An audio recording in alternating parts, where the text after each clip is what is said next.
Kita beralih ke sorotan lain, saudara. Korban meninggal dunia pasca ledakan dan kebakaran tungku di PT Indonesia Tsingshan Stainless Steel di Morowali, Sulawesi Tengah menjadi 18 orang.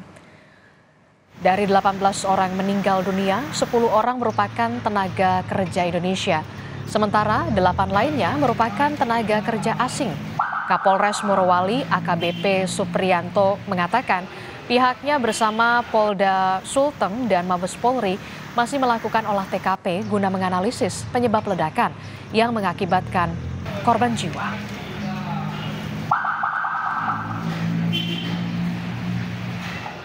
Jumlah yang meninggal dunia 18 orang. Penambahan kemarin siang 1 orang, sore 1 orang, malam 1 orang, terus tadi malam pukul 24.00 1 orang, dan 01 dini hari 1 orang, jadi tambah 5 orang. Yang semula 13 jadi 18. Dari 18 korban yang meninggal dunia itu terdiri dari 8 orang tenaga kerja asing dan 10 orang tenaga kerja Indonesia. Itu update hari ini. Kemudian untuk kegiatan atau proses penyelidikan yang kami lakukan hari ini masih berjalan, masih berproses. Ada tim kami yang saat ini masih sedang melakukan olah TKP.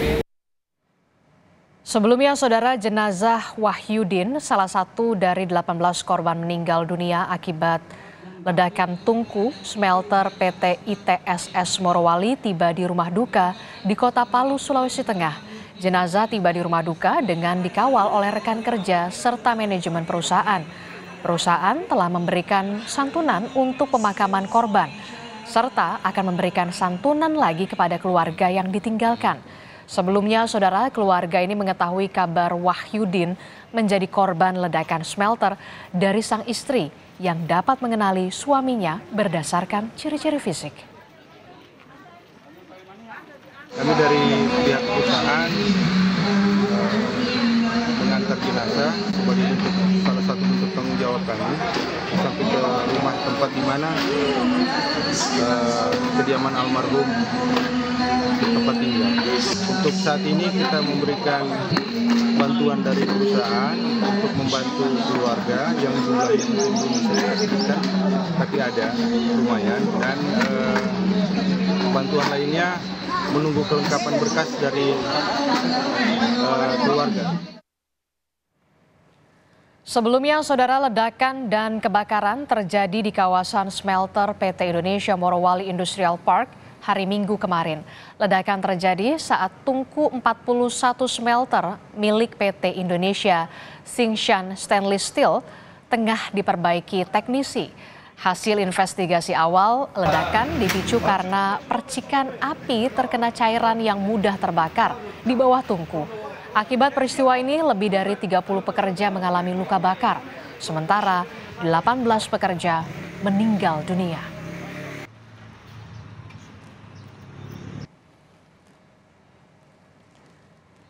Lantas, seperti apa kondisi salah satu korban ledakan dan juga kebakaran smelter di Morowali, Sulawesi Tengah? Sudah bergabung bersama Kompas Petang salah satu keluarga korban luka bakar. Sudah ada Bu Sasmita Ruding. Selamat pagi, selamat sore Bu Sasmita. Assalamualaikum.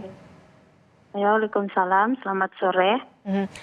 Bu Sasmita, kami turut prihatin dengan apa yang dialami oleh kakak Bu Sasmita ya, yang kemudian menjadi korban luka bakar akibat kebakaran di PT ITSS. Bu Sasmita, bisa Anda ceritakan bagaimana kondisi kakak Anda saat ini, seperti apa? Untuk kondisi saat ini, beliau sudah mulai membaik, sudah sadar, dan masih dalam penanganan medis. Dari penjelasan dokter, Bu Sasmita, seperti apa kondisinya saat ini? Mengalami luka bakar berapa persen dan di bagian mana saja kalau boleh kami tahu? Untuk luka bakar, menurut penjelasan dokter ada sekitar 8%. Itu di bagian kaki, tangan, dan punggung.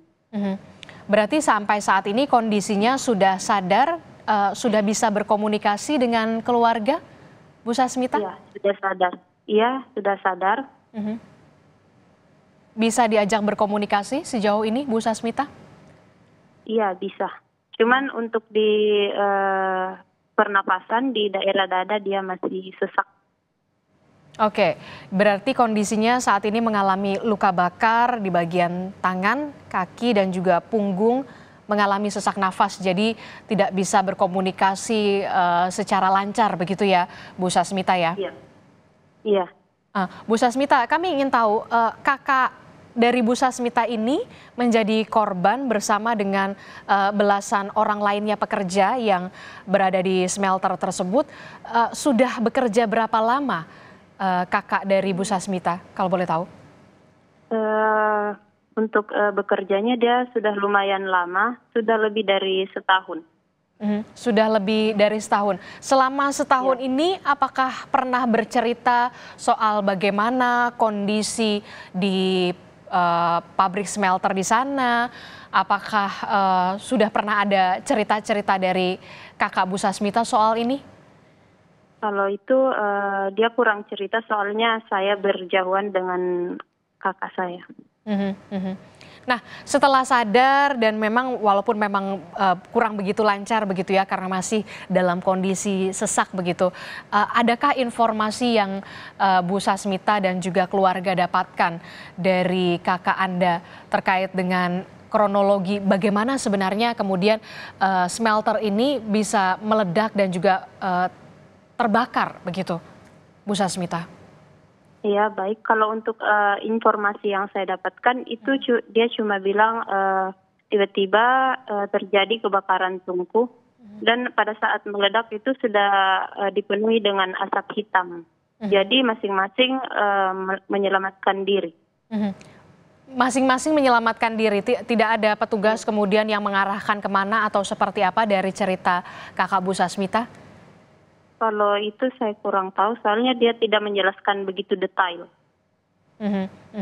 Lalu bagaimana sampai saat ini penanganan medis yang dilakukan oleh pihak rumah sakit kepada kakak Anda seperti apa? Apakah ada tindakan operasikah yang kemudian dilakukan kepada kakak Anda, Bu Sasmita? Iya, kalau untuk tindakan operasi besok insya Allah akan dilakukan. Besok akan dilakukan operasi? Iya. Untuk kemudian pembiayaan dari penanganan medis di rumah sakit selama kakak Anda dirawat begitu ya Bu Sasmita, apakah sudah ada perwakilan dari perusahaan yang menjamin atau adakah manajemen perusahaan yang sudah datang kepada keluarga?